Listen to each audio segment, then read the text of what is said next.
Have you ever been to Mexico? Like when you walk up to these carts, automatically you smell the aroma of the carne asada and you see them. I mean, this is what you hear.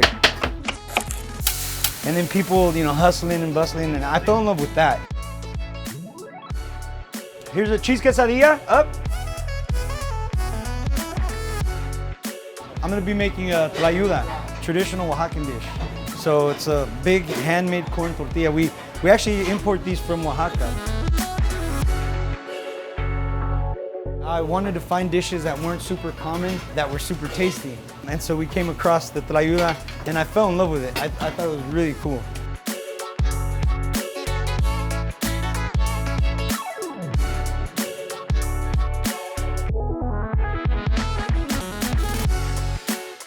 I have brick and mortar and food trucks, so I appreciate both sides of the businesses.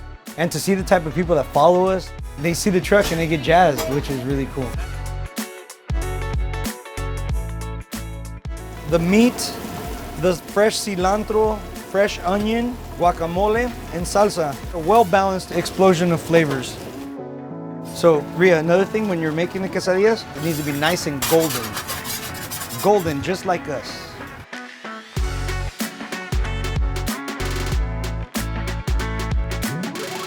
We're here for our guests. We're here for them. They put food on our table, right? And so we need to make sure that we respect that. I didn't even know that we were gonna get to open up a restaurant, but you know, I did what my dad taught me. You know, you put your name behind something, work hard, do the best you can, and make sure that you provide the best service possible. My dad played a key role in who I am.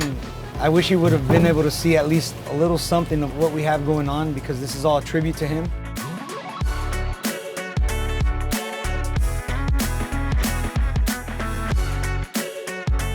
I wanted to create my way of partying, right, with the people of Sacramento and people who come visit Sacramento.